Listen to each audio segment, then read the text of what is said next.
लीजिए हाजिर हूं लेकर के एक और नई ऑडियो बुक समरी आप सभी के लिए, जिसे कि गीगल ग्रेट आइडियाज ग्रेट लाइफ ने बनाया है।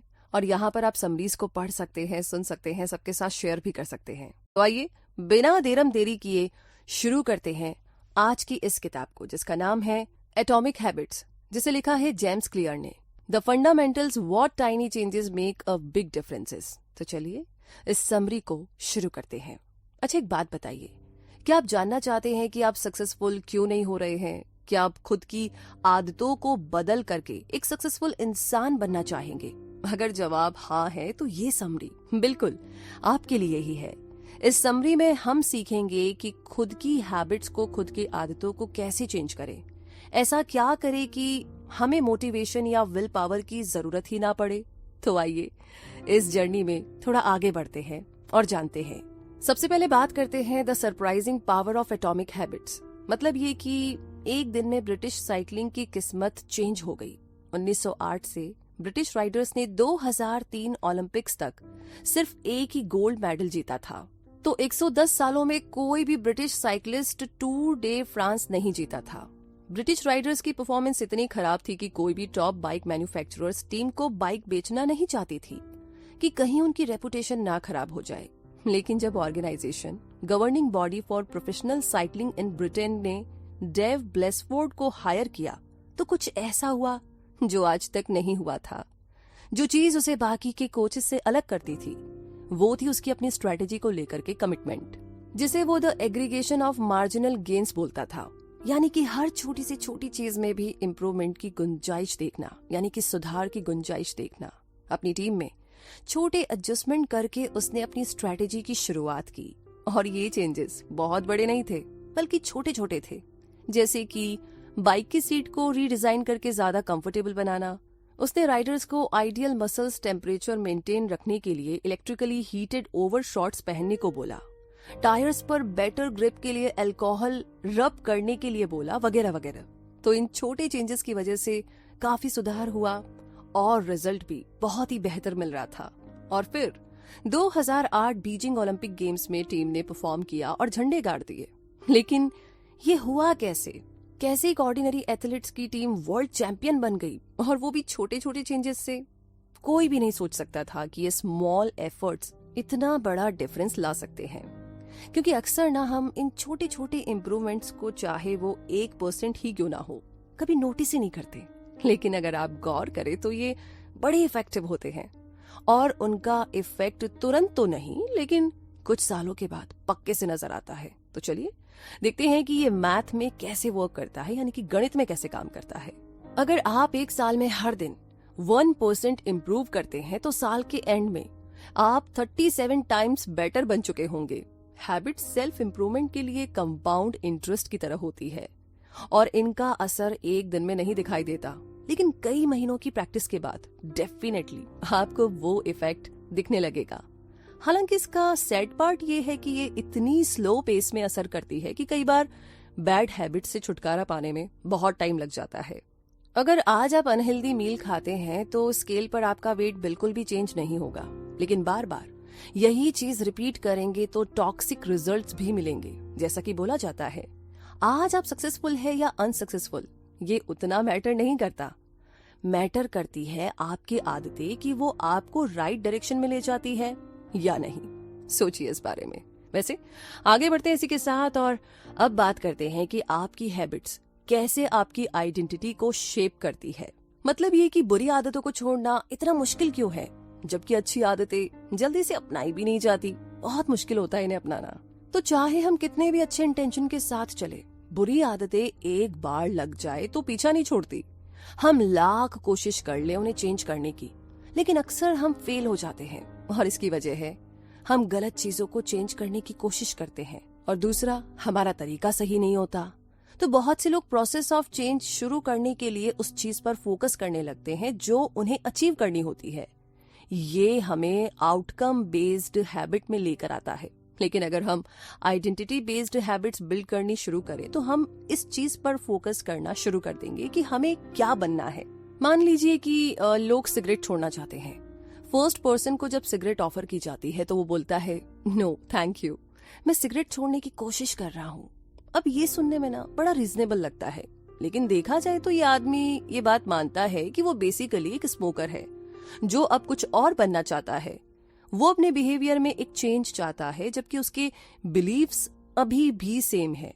दूसरे आदमी को जब सिगरेट ऑफर की जाती है तो वो भी मना कर देता है, लेकिन यहां पर उसके बोलने का तरीका अलग है।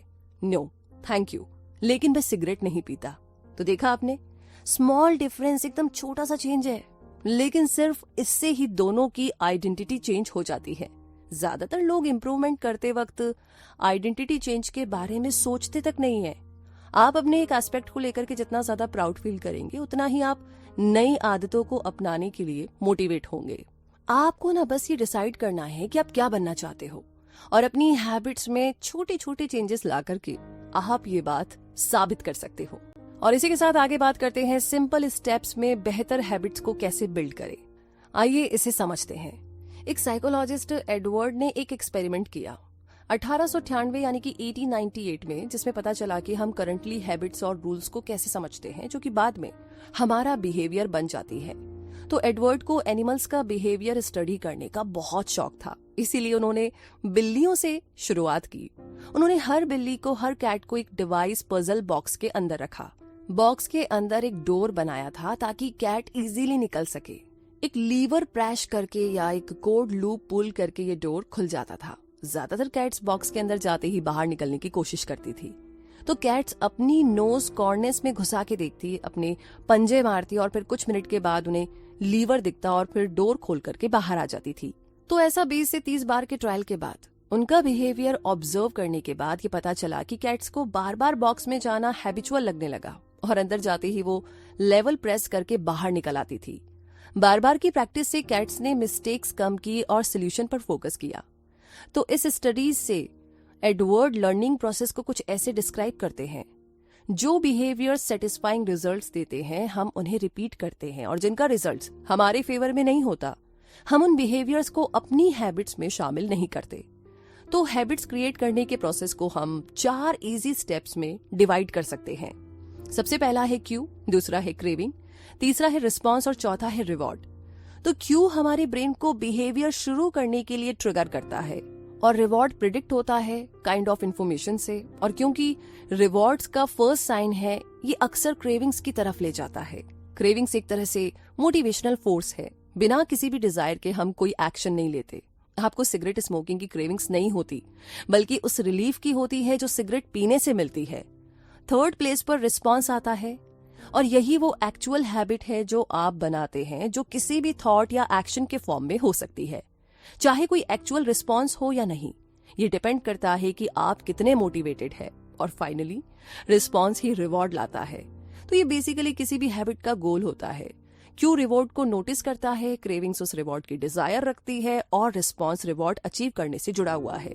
अगर कोई बिहेवियर इन चारों स्टेजेस में से किसी एक के लिए भी काफी नहीं है, तो ये मान के चलिए कि वो कभी भी हैबिट नहीं बन सकता। राइट? तो आइए आगे बढ़ते हैं और बात करते हैं the man who didn't look right. मतलब ये कि मैंने एक बार एक लेडी की कहानी सुनी जो कि कई सालों तक पैरामेडिक की जॉब करती थी, जो एक बार एक फैमिली गैदरिंग में गई। उसने वहां अपने फादर इन लॉ को देखा तो बड़ी कंसर्न हो गई। उसने अपने फादर इन लॉ से कहा कि उसे उनकी कंडीशन कुछ ठीक नहीं लग रही है, इसलिए उन्हें तुरंत हॉस्पिटल जाना चाहिए। और कुछ ही घंटों के बाद हॉस्पिटल में उनकी सर्जरी की गई, जिससे ये पता चला कि एक मेजर आर्टरी ब्लॉक्ड थी, जिससे उन्हें कभी भी हार्ट अटैक आ सकता था। उस लेडी के अलर्टनेस की वजह से ओल्ड मैन की जान बच गई थी। ह्यूमन ब्रेन एक प्रिडिक्शन मशीन की तरह है। ये हर स्मॉल डिटेल को ऑब्जर्व करता है। ये हर टाइम ऑब्जर्व करता है कि आपके आसपास क्या चल रहा है, जो काम आपकी हैबिट में शामिल है। जैसे कि एक पैरामेडिक एक हार्ट अटैक पेशेंट का फेस देख करके ही समझ जाता है कि अटैक आने वाला है, उसी तरीके से आपका ब्रेन भी नोटिस करने लगता है कि क्या चीज आपके लिए इम्पोर्टेंट है। और जितनी आपकी प्रैक्टिस बढ़ेगी, आप खुद ही उन क्यूज को नोटिस करना शुरू कर देंगे, जो सर्टेन रिजल्ट्स को प्रिडिक्ट करती है। वो क्यूज जो हमारी हैबिट्स को इतना कॉमन बना देते हैं कि हमें नजर भी नहीं आते। लेकिन नई आदतें बनाने से पहले हमें अपने करंट हैबिट्स पर, हमारी जो आज की आदतें हैं, उन पर ध्यान देना होगा। वैसे ये थोड़ा मुश्किल काम है, क्योंकि ये इतनी पुरानी आदतें होती है कि ऑटोमेटिक हैबिट्स बन जाती है। इसमें सबसे बड़ा चैलेंज है जो आप एक्चुअल में करते हो उसके बारे में अवेयर होना। एग्जैक्टली। और ये करने के लिए ना आपको बिहेवियर को स्कैन करना होगा, फिर खुद से पूछना होगा कि ये हैबिट अच्छी है या बुरी या न्यूट्रल। बस अपनी हैबिट्स को स्कोर कर लीजिए, लेकिन कुछ चेंज करने की जरूरत नहीं है। आपको बस एक्नॉलेज करना है कि आप क्या करते हो। फॉल्ट्स के लिए खुद को ब्लेम ना करें और ना ही खुद को सक्सेस के लिए प्रेज करें। बिहेवियर चेंज का प्रोसेस हमेशा अवेयरनेस से शुरू होता है। आपको पता होना चाहिए गलत कर रहे हो, ठीक कर रहे हो, ये न्यूट्रल है। ओके, इसी के साथ आगे बढ़ते हैं इस जर्नी में और बात करते हैं the best way to start a new habit, जो बहुत इंपॉर्टेंट है एंड आई एम श्योर आपको मजा आने वाला है। तो बात ऐसी है कि ग्रेट ब्रिटेन के कुछ रिसर्चर्स ने 2 वीक्स के लिए 248 लोगों पर बेटर एक्सरसाइज हैबिट्स बिल्ड 2001 करने के लिए रिसर्च कंडक्ट किया। फर्स्ट ग्रुप एक कंट्रोल ग्रुप था जिन्हें बस ट्रैक करना था कि वो कितनी बार एक्सरसाइज करते हैं। सेकेंड ग्रुप मोटिवेशन ग्रुप था, उन्हें बोला गया था कि वो अपनी एक्सरसाइज ट्रैक करे और एक्सरसाइज के ऊपर कुछ बुक्स भी पढ़े। इसके अलावा रिसर्चर्स ने उन्हें बोला कि वर्कआउट करने से कोरोनरी हार्ट डिजीज का रिस्क कम होता है और हार्ट हेल्थ इंप्रूव होती है। लास्ट में थर्ड ग्रुप को सेकंड ग्रुप की तरह सेम डेटा प्रेजेंट किया गया था, जिसका मतलब था कि उन्हें भी इक्वल लेवल मोटिवेशन मिली। हालांकि उन्हें एक प्लान बनाने के लिए भी बोला गया था कि उन्हें कब और कहां एक्सरसाइज करना है। अब इसे और स्पेसिफिक वे में करने के लिए थर्ड ग्रुप के हर मेंबर ने लिखा, अगले नेक्स्ट वीक के अंदर मैं एटलीस्ट 20 मिनट्स की हार्ड एक्सरसाइज करूंगा, इस दिन और इस टाइम और इस जगह पर। फर्स्ट और सेकंड ग्रुप में 35 से 38% लोगों ने वीक में एटलीस्ट एक बार वर्कआउट किया। एक्चुअल में इन लोगों पर मोटिवेशनल प्रेजेंटेशन का कोई भी खास इम्पैक्ट नहीं हुआ था, लेकिन थर्ड ग्रुप में से 91% लोगों ने पर वीक एक बार तो वर्कआउट किया ही, और जो सेंटेंस उन्होंने लिखे थे उन्हें रिसर्चर्स इम्प्लीमेंशंस इंटेंशंस बोलते हैं। एक प्लान जो आप पहले से बनाकर रखते हो कि आप कब और कहां एक्शन लोगे। तो कई रिसर्चर्स ने साबित किया है कि इम्प्लीमेंशन इंटेंशंस हमें अपने गोल से कनेक्टेड रहने में हेल्प करते हैं। कई लोगों को लगता है कि उनके पास कोई मोटिवेशन नहीं है, लेकिन सच ये है कि वो अपने गोल को लेकर के क्लियर नहीं है, कब और कहां एक्ट करना है। ये ऑब्वियस नहीं होता, लेकिन बिहेवियर का फर्स्ट लॉ है इसे ऑब्वियस बनाना। ऑब्वियस होना एक प्रैक्टिकल तरीका है ताकि आपको अपनी आदतों के लिए क्लियर क्यूज मिल सके और आप एक प्लान डिजाइन कर सके कि कब और कहां एक्ट करना है। तो आइए इसी प्लान के साथ थोड़ा और आगे बढ़ते हैं और बात करते हैं motivation is overrated, environment often matters more. जी हाँ, मतलब ये कि बॉस्टन के मैसाचुसेट्स जनरल हॉस्पिटल में एक प्राइमरी केयर फिजिशियन एने को एक क्रेजी आइडिया आया। उसे लगता था कि वो हॉस्पिटल स्टाफ और विजिटर्स की ईटिंग हैबिट्स को बेटर बना सकती है, वो भी उनका मोटिवेशन चेंज किए बिना या उनके बगैर किसी डिस्कशन के। तो उसने अपनी कलीग के साथ मिलकर के हॉस्पिटल के कैफेटेरिया का चॉइस आर्किटेक्चर चेंज करने के लिए एक 6 मंथ स्टडी कंडक्ट की। सबसे पहले तो उन्होंने अरेंजमेंट ऑफ ड्रिंक्स चेंज किए, रेफ्रिजरेटर कैश रजिस्टर के पास रखे थे और उनमें सिर्फ सोडा रखा होता था, तो उन्होंने सोडा के बदले वाटर बॉटल्स रखवा दी। सिर्फ रेफ्रिजरेटर में ही नहीं बल्कि रूम के फूड स्टेशन में भी।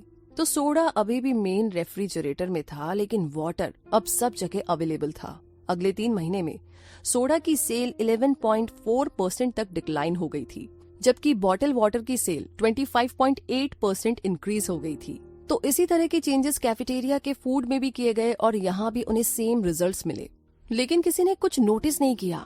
अक्सर लोग चीजें इसलिए नहीं लेते या खाते कि उन्हें वही चीज चाहिए, बल्कि उनका लेना या खाना डिपेंड करता है कि वो चीज रखी कहाँ पर है। मान लीजिए आप किचन में गए, वहां पर आपको 1 प्लेट कुकीज मिल जाती है, तो आप तुरंत कुकीज खाने बैठ जाओगे। आप इसलिए नहीं खा रहे हो कि आपको भूख लगी है, बल्कि आपको ना कुकीज दिख गई है तो आपको खाने का मन किया और आपने खा लिया। बस आपकी हैबिट्स भी ना इसी तरीके से चेंज हो जाती है। बस डिपेंड करता है कि आप कहाँ पर हो और आपके सामने क्या क्यूज है।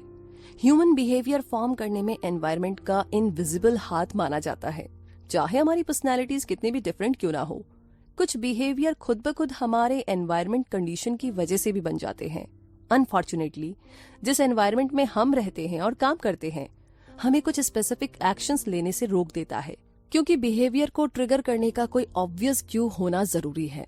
तो आप किसी हैबिट को अपनी लाइफ का मेन पार्ट बनाना चाहते हो तो क्यू को अपने एनवायरनमेंट का मेन पार्ट बनाइए। और इसी के साथ अब आगे बात करते हैं the secret to self control, और ये बहुत जरूरी है। एक्चुअली जब वियतनाम वॉर अपने 16th ईयर में चल रही थी तो कनेक्टिकट से कांग्रेसमैन रॉबर्ट 1971 स्टीलिए और इलिनॉय से मॉर्गन मर्फी ने एक डिस्कवरी की जिसने अमेरिकन पब्लिक को हैरान कर दिया। उन्होंने जब ट्रूप विजिट किया तो उन्हें पता चला कि जितने भी यूएस सोल्जर्स वहां पर भेजे गए थे उनमें से ऑलमोस्ट 15% ड्रग एडिक्ट थे। इसके फॉलोअप रिसर्च से ये बात सामने आई कि वियतनाम भेजे गए 35% सर्विस मेंबर हेरोइन ट्राई कर चुके थे और 20% को ड्रग की लत थी। इस डिस्कवरी की वजह से एक special action office of drug abuse prevention create किया गया ताकि जब ये सर्विस मेंबर वापस अमेरिका लौटे तो उनकी ये लत छुड़ाई जा सके या उन्हें रिहैब में रखा जाए। तो ली रॉबिन्स एक रिसर्च इंचार्ज थे और उन्होंने साबित किया कि अगर एनवायरनमेंट में रेडिकल चेंज आ जाए तो एडिक्शंस भी तुरंत डिसअपियर हो सकता है। वियतनाम में गए हुए सोल्जर्स अपना सारा टाइम ऐसी क्यूज के बीच स्पेंड करते थे जो उन्हें हेरोइन लेने के लिए ट्रिगर करता था। एक तो ये इजीली एक्सेसिबल था, ऊपर से वॉर का स्ट्रेस और फिर उनके साथ ही भी हेरोइन यूजर्स थे और अपने घर परिवार से दूर रहने का टेंशन एक एंजाइटी क्रिएट करता था। लेकिन जब ये सोल्जर्स वापस अमेरिका आए तो उन्हें ऐसा माहौल मिला जिसमें ऐसे कोई क्यूज थे ही नहीं जो उन्हें ड्रग लेने पर मजबूर करते। इसीलिए उनकी हैबिट्स भी खुद ही चेंज हो गई। इसीलिए वियतनाम स्टडी बैड हैबिट्स को लेकर के हमारे बहुत से कल्चरल बिलीफ्स को गलत साबित करती है। हमारा कल्चर सिखाता है कि हमारी सारी प्रॉब्लम्स का सॉल्यूशन बस थोड़े से डिसिप्लिन में है, लेकिन रीसेंट रिसर्चर्स ने कुछ और ही साबित किया है। जब साइंटिस्ट ने ऐसे लोगों को ऑब्जर्व किया जिनका सेल्फ कंट्रोल बहुत स्ट्रांग था तो उन्हें पता लगा कि ये लोग भी उन लोगों से ज्यादा डिफरेंट नहीं है जो स्ट्रगल कर रहे हैं, बल्कि डिसिप्लिन लोग अपनी लाइफ में बेटर इसीलिए हैं क्योंकि ये लोग खुद को टेम्पटिंग सिचुएशन से दूर रखते हैं। जो लोग सबसे ज्यादा सेल्फ कंट्रोल वाले होते हैं वो सबसे कम कंट्रोल यूज करते हैं। अगर आपको हर बार कंट्रोल करने की जरूरत ना पड़े तो सेल्फ कंट्रोल प्रैक्टिस करना ज्यादा इजी होता है। दूसरे शब्दों में बोलूं तो हमारा सेल्फ कंट्रोल हमारी बुरी आदतें दूर नहीं करता है। आपकी एनर्जी कुछ ऐसी चीजों में डायरेक्ट होनी चाहिए जो ज्यादा पावरफुल है, जैसे कि अपने एनवायरनमेंट को ऑप्टिमाइज करना। अपनी अच्छी आदतों का ऑब्वियस क्यूज बनाइए और बुरी आदतों का क्यूज इनविजिबल कर दीजिए। एग्जैक्टली इतना ही करना है। आइए आगे जानते हैं कि और क्या क्या करना होगा हमें। तो बात करते हैं how to make a habit irresistible. मतलब ये कि आयरलैंड डबलिन के एक इलेक्ट्रिकल इंजीनियरिंग स्टूडेंट रॉनन को नेटफ्लिक्स देखना बहुत पसंद है, लेकिन उसे ये भी पता है कि उसे एक्सरसाइज करनी चाहिए। तो उसे एक आइडिया आता है, वो अपने स्टेशनरी बाइक को अपने लैपटॉप और टीवी से कनेक्ट कर देता है।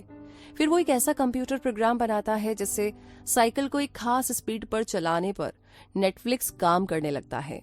उसने टेम्पटेशन को इस तरह यूज किया कि अब उसे एक्सरसाइज करना और भी मजेदार लगने लगा। तो ये चीज कैसे काम कर गई? सिंपल है, जो एक्शन आपको करने की जरूरत है उसे उस एक्शन से कनेक्ट कर दीजिए जो आप करना चाहते हैं।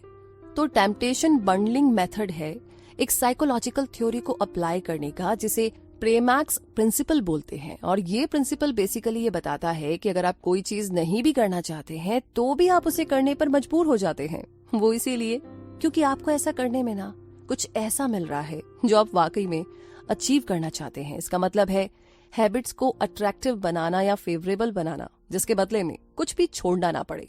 इसी के साथ आगे बढ़ते हैं, बात करते हैं the role of family and friends in shaping your habits. और ये भी काफी ज्यादा इंपॉर्टेंट है क्योंकि हम अपनी फर्स्ट हैबिट्स चूज नहीं करते, हम ना उन्हें नकल करते हैं। क्योंकि हम अपनी फैमिली और फ्रेंड्स, अपने चर्च, अपने स्कूल, अपनी लोकल कम्युनिटी और सोसाइटी, इन सबको फॉलो करते हैं। हर कल्चर और ग्रुप के अपने कुछ स्टैंडर्ड्स होते हैं जो कि हमारी हैबिट्स को अफेक्ट करती है।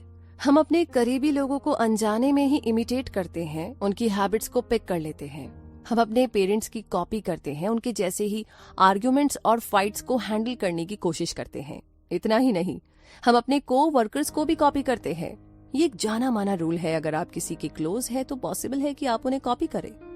एक स्टडी से पता चला है कि अगर हमारा कोई फ्रेंड फैट है तो हमारे फैट होने के चांसेस भी 57% बढ़ जाते हैं, या इसके उलट भी हो सकता है। एक तरह से बोले तो हमारे दोस्त और फैमिली इनविजिबल पीयर प्रेशर है। ये जिस डायरेक्शन में जाते हैं हम भी उधर ही जाते हैं। बिल्कुल, पीयर प्रेशर तभी बुरा है जब वो बैड इन्फ्लुएंस डाले। इसीलिए बेस्ट थिंग है कि ऐसा कल्चर ज्वाइन कीजिए जहां पर आपकी गुड हैबिट्स को वेलकम और एनकरेज किया जाए।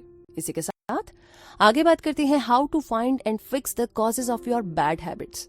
मतलब ये कि आप किसी भी हार्ड हैबिट को इजी बना सकते हैं अगर आप उसे एक पॉजिटिव माइंडसेट से लिंक कर दें। जैसे कि हम हमेशा बोलते हैं कि हमें ये करना है, वो करना है, लेकिन अगर हम सिर्फ एक वर्ड चेंज कर दे तो क्या होगा? मुझे काम पर जाने के लिए उठना है के बजाय अगर हम बोले कि मैं इसलिए उठता हूं कि काम पर जाऊं, वर्ड्स को सिंपली चेंज करके आप अपना पूरा पर्सपेक्टिव बदल देते हैं। इस तरह से आप अपनी हैबिट्स के बेनिफिट्स को हाईलाइट करते हैं, ना कि सेटबैक और डिसएडवांटेजेस को। जो चीज आप में बैड हैबिट्स लाती है उसे ढूंढ करके फिक्स करने का सीक्रेट है कि आप उस एसोसिएशन को रीफ्रेम करो जो उसके बारे में आप सोचते हो। इस तरह से आप किसी भी हार्ड और बुरी हैबिट को एक मजेदार हैबिट में टर्न कर सकते हैं। इसी के साथ आगे बात करते हैं walk slowly but never backward. जी हाँ, हैबिट फॉर्म करना एक प्रोसेस है जिसमें एक बिहेवियर रिपीटेशन के बाद ऑटोमेटिक रिफ्लेक्स बन जाता है। हैबिट रिपीटेशन ब्रेन में क्लियर फिजिकल चेंजेस लाता है। जैसे एग्जांपल के लिए म्यूजिशियंस के ब्रेन का सेरिबेलम पार्ट नॉन म्यूजिशियंस के कंपेयर में बड़ा होता है। हर बार जब आप कोई एक्शन रिपीट करते हो तो आप असल में एक स्पेसिफिक न्यूरल सर्किट को एक्टिवेट करते हो जो उस हैबिट से जुड़ा होता है। हैबिट फॉर्मेशन में टाइम कितना लगा ये उतना मैटर नहीं करता। टाइम का कभी भी प्रॉब्लम नहीं था।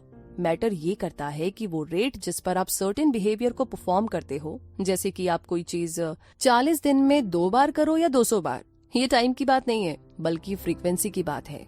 कोई भी हैबिट क्रिएट करने के लिए आपको उसकी प्रैक्टिस करनी पड़ेगी, फ्रीक्वेंसी बढ़ानी पड़ेगी। इसी के साथ आगे बात करते हैं the law of least effort, यानी कि एनर्जी जो होती है ना वो बहुत ही कीमती है और ब्रेन इस तरह बना है कि ये जब चाहे इसे कंजर्व कर सकता है। ये एक ह्यूमन नेचर है कि हम लॉ ऑफ लीस्ट एफर्ट को फॉलो करते हैं, जो कहता है कि जब लोगों को 2 सेम चॉइस दी जाती है तो जिस काम में ज्यादा एफर्ट नहीं लगता लोग नेचुरली उसी को चूज करेंगे। हर एक्शन में एक सर्टेन अमाउंट ऑफ एनर्जी लगती है और जितनी ज्यादा एनर्जी की डिमांड होगी उतना ही कम हम उसे करना चाहेंगे। कुछ सेंस में देखें तो हर हैबिट सिर्फ एक ऑब्स्टिकल है उस चीज के बीच में जो आप चाहते हैं। डाइट एक ऑब्स्टिकल है फिट होने के लिए, मेडिटेशन एक ऑब्स्टिकल है मन की शांति के लिए। आप एक्चुअल में हैबिट से प्यार नहीं करते बल्कि उस आउटकम से करते हैं जो ये डिलीवर करता है। लेकिन अगर हम सब इतने लेजी है तो कैसे कुछ लोग मुश्किल गोल्स भी अचीव कर लेते हैं? सवाल तो ये है, और इसका सोल्यूशन, इसका जवाब है कि एक ऐसा एनवायरनमेंट क्रिएट कीजिए जहां राइट चीजें करना हमेशा इजी हो। इस तरीके से आप फ्रिक्शन ऑफ ऑब्स्टिकल को रिड्यूस कर पाएंगे। जैसे कि मील डिलीवरी सर्विस ग्रोसरी शॉपिंग का फ्रिक्शन डिक्रीज करती है, जैसे डेटिंग एप्स की वजह से सोशल इंट्रोडक्शन करने का फ्रिक्शन कम हो गया है। इसी तरीके से और भी बहुत सारी चीजें। बेहतर हैबिट्स क्रिएट करने के स्ट्रगल में ऐसे तरीके एक्सप्लोर कीजिए जो गुड हैबिट से जुड़े हुए फ्रिक्शन को कम करे और हमारी बैड हैबिट से कनेक्टेड फ्रिक्शन इंक्रीज करे। तो इसी के साथ आगे बात करते हैं अब how to stop procrastinating by using the 2 minute rule. ये बड़ा इंटरेस्टिंग है कि ये कैसे काम करेगा, आइए जानते हैं। अगर आप कुछ बहुत बड़ा शुरू करना चाहते हैं और बिग स्टेप्स लेकर के आपको ये इजी भी लगता है तो भी आपको बेबी स्टेप से शुरू करना चाहिए, क्योंकि हम सब बहुत जल्दी बहुत ज्यादा करने की कोशिश करते हैं क्योंकि हम चेंज को लेकर के इतने एक्साइटेड जो रहते हैं। लेकिन एक टेंडेंसी आपको ऐसा करने से रोकती है और वो है 2 मिनट रूल, जो कहती है कि जब आप कोई नई आदत, नई हैबिट शुरू करते हैं तो इसे करने में ना 2 मिनट से कम टाइम लगना चाहिए। आप देखेंगे कि ऑलमोस्ट हर हैबिट 2 मिनट में ही लर्न की जा सकती है। जैसे कि रोज रात को सोने से पहले कोई बुक पढ़ने वाली हैबिट बन जाती है, रोज रात 1 पेज पढ़ के सोना, 30 मिनट योगा करो, ये हैबिट्स बन जाती है। तो पॉइंट ये है कि किसी पर्टिकुलर हैबिट को अपनाने के लिए इजी वे में शुरू कीजिए। आप चाहे 1 मिनट मेडिटेट करो, 1 पेज पढ़ो, एक कपड़ा तह लगाओ, कुछ भी करो, लेकिन शुरू तो करो। जो चीज राइट लगे उसे करना एक पावरफुल स्ट्रेटेजी है। लोगों को लगता है कि डेली किताब का 1 पेज पढ़ना बहुत बड़ा काम है, लेकिन पॉइंट ये नहीं है कि आप कितना पढ़ते हो या कितना करते हो, बल्कि ये है कि आप एटलीस्ट कर तो रहे हो। और जब आप करना शुरू करोगे तो फर्स्ट 2 मिनट्स आपके लार्जर रूटीन का एक रिचुअल बन जाएंगे।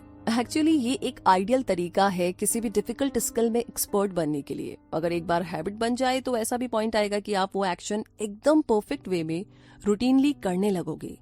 आप इस 2 मिनट रूल को हैबिट शेपिंग टेक्निक से मिक्स कर सकते हैं, जिससे कि आपकी हैबिट आपको अपना अल्टीमेट गोल दिला सके। क्योंकि कोई भी हैबिट एस्टेब्लिश करने के बाद इसे इंटरमीडिएट स्टेप्स तक ले जाए और प्रोसेस को तब तक रिपीट कीजिए जब तक कि आप इसमें एक्सपर्ट नहीं बन जाते। उसके बाद ही अगले लेवल तक जाइए। फिर आप देखेंगे कि जो हैबिट आप बिल्ड कभी करना चाहते थे वो आज आपकी पर्सनैलिटी का पार्ट बन गई है। राइट, एकदम 2 मिनट वाले रूल से। तो आइए आगे अब बात करते हैं how to make good habits inevitable and bad habits impossible. मतलब ये कि समर की बात है, विक्टर ह्यूगो एक फ्रेंच राइटर थे और एक इम्पॉसिबल डेडलाइन से परेशान थे। उसने 12 महीने पहले अपने पब्लिशर को एक नई किताब लिखने का प्रॉमिस किया था, लेकिन लिख नहीं पाया था। इसके बदले उसने दूसरे प्रोजेक्ट्स पर काम शुरू कर दिया था और अपना प्रॉमिस डिले करता रहा।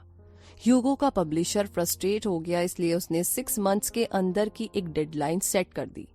ह्यूगो को बोला गया कि उसे फरवरी 1831 तक बुक को कंप्लीट करनी है और 1830 की डेडलाइन ऑलरेडी दी थी। अब वो कैसे डेडलाइन से पहले कंसंट्रेट करके एक बढ़िया किताब लिखे? लेकिन ह्यूगो ने एक अजीब काम किया। उसने अपने सारे कपड़े एक असिस्टेंट को दिए और बोला इन्हें लॉक करके रख दो। इस तरह अब उसके पास बाहर जाने के लिए कोई कपड़े नहीं बचे थे, तो उसके पास घर में बैठकर के किताब लिखने के अलावा कोई भी ऑप्शन नहीं बचा था। 1830 के पूरे फॉल और विंटर सीजन में वो जी जान से लिखता रहा। उसकी ये book the hunchback of Notre Dame जनवरी 14, 1831 से 2 हफ्ते पहले ही पब्लिश हो गई थी। तो अच्छी आदतें इजीली बनाना सक्सेस नहीं है, बल्कि बैड हैबिट्स को हार्ड बनाना है। एग्जैक्टली।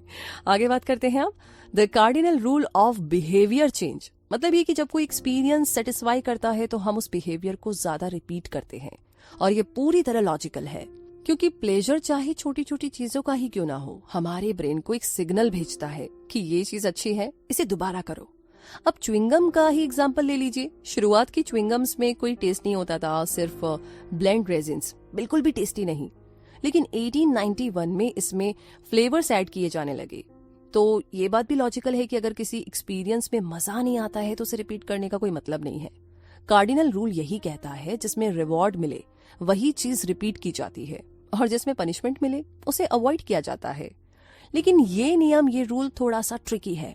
हम सिर्फ किसी तरह का सेटिस्फैक्शन ही नहीं ढूंढते, बल्कि हम इमीडिएट सेटिस्फैक्शन देखते हैं। सभी हैबिट्स का टाइम के साथ साथ अलग अलग आउटकम मिलता है, और ये आउटकम्स अक्सर अजीब होते हैं। अब जैसे कि बैड हैबिट्स का आउटकम अक्सर मजा देता है, लेकिन अल्टीमेट आउटकम बुरा होता है। जबकि गुड हैबिट्स शुरू में मुश्किल लगती है, लेकिन इसका लॉन्ग टर्म आउटकम हमें बेनिफिट देता है।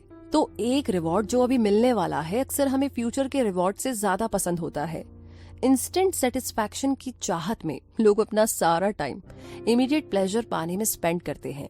लेकिन हम जो चीज बोलना चाहते हैं वो ये है कि जब हम इमीडिएट रिवॉर्ड की बात करते हैं तो वो किसी बिहेवियर का एंड होता है। आप किसी बैड हैबिट का एंड करना चाहते हो और चाहते हो कि ये सेटिस्फाइंग हो, तो चेंज अगर एंजॉयबल है तो इजी हो जाता है। कोशिश कीजिएगा। आगे बात करते हैं how to sticks with good habits every day. मतलब सब प्लान करके अच्छी आदतें करनी शुरू कर दी, लेकिन उस पर अमल करना भी बहुत जरूरी है।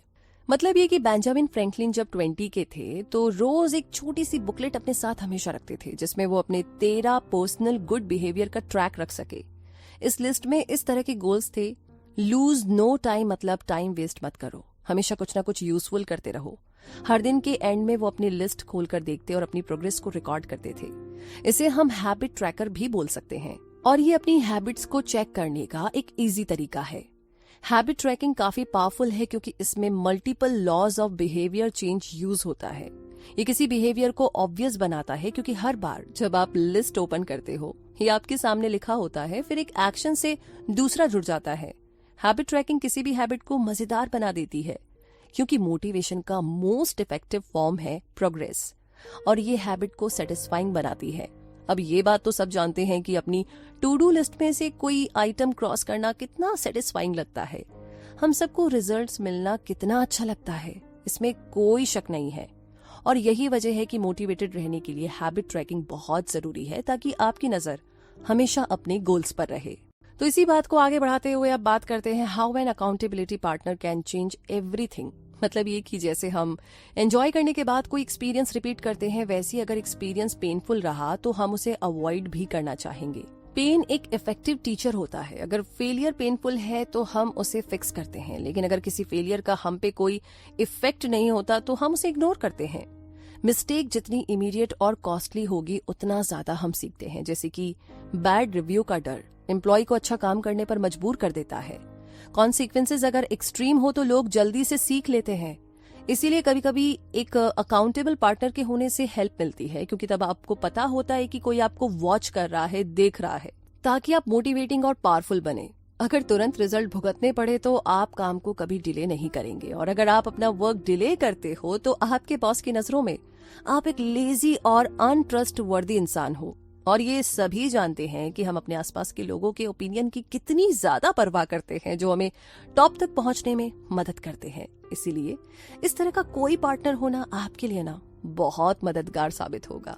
तो अब आगे बात करते हैं advance tactics, how to go from being merely good to being truly great. मतलब ये कि जब आपको किसी हैबिट की अच्छे से प्रैक्टिस हो जाती है तो ये थोड़ी बोरिंग और पार्ट ऑफ रूटीन लगती है। जो आपको चाहिए था आपको मिल गया, तो जाहिर सी बात है कि अब आपका उतना इंटरेस्ट नहीं रहेगा। और यही बोरिंगनेस ग्रेटेस्ट चैलेंज है, बहुत बड़ा चैलेंज है। हम अपनी आदतों से इसीलिए बोर हो जाते हैं क्योंकि अब वो हमें पहले की तरह सेटिस्फैक्शन नहीं दे रही, और हम हमेशा आउटकम एक्सपेक्ट करते हैं। लेकिन सच तो ये है कि ये चीज मैटर नहीं करती कि आप किस चीज में बेटर बनना चाहते हैं। अगर आप उसे तभी करते हैं जब वो आपको एक्साइट करती है, क्योंकि तब आप कोई भी ग्रेट रिजल्ट पाने के लिए बिल्कुल भी कंसिस्टेंट नहीं रहेंगे। हाँ, ऐसे भी दिन होंगे जब आपको क्विट करने का मन करेगा, लेकिन पेनफुल, बोरिंग और एग्जॉस्टिंग होने के बाद भी अगर आप जमे रहते हैं तो ये बहुत बड़ी बात है। एक अमच्योर और एक प्रोफेशनल के बीच में सिर्फ यही डिफरेंस होता है। तो एक ही तरीका है, जो भी आप करें दिल से करें, उसे एंजॉय करें। हैबिट्स का बस एक ही डाउन साइड है कि हम अक्सर स्मॉल मिस्टेक्स को नोटिस नहीं करते, क्योंकि आप कोई चीज आदत की वजह से बार बार करते हैं, आप उसे इम्प्रूव नहीं करते। वैसे इस बारे में परेशान होने की ज्यादा जरूरत नहीं है, क्योंकि कुछ हैबिट्स को कांस्टेंट इम्प्रूव करने की जरूरत नहीं पड़ती। जैसे एग्जांपल के लिए आप अपने शूज कैसे बांधते हैं। लेकिन जब आप किसी काम में मास्टर बनना चाहते हैं तो सिर्फ हैबिट से काम नहीं चलेगा, आपको उसके लिए हार्ड प्रैक्टिस भी करनी पड़ेगी, जब तक कि आपको सर्टेन स्किल्स ना आ जाए। बस आपको क्या करना है कि अपनी परफॉर्मेंस को लेकर के अलार्म्ड रहे, ताकि आप खुद को इम्प्रूव कर सके, खुद को old thinking and acting pattern में लॉक ना करें। लाइफ जो है ना हमारी, हर पल चेंज हो रही है, तो आप भी अपनी हैबिट्स और बिलीफ्स को चेंज कीजिए और खुद में कभी भी सेल्फ अवेयरनेस की कमी ना आने दे। ये बहुत बड़ी चीज है और बहुत ही कमाल की। तो इन सारी बातों के साथ, इन सारे सिद्धांतों के साथ अब टाइम आ गया है इस समरी के कंक्लूजन को जानने का। तो दोस्तों, हमने समरी में देखा कि एटॉमिक हैबिट्स कितनी पावरफुल है और उन्हें कैसे डेवलप किया जा सकता है। हमने हैबिट्स बदलने के लिए 4 स्टेप्स भी देखे।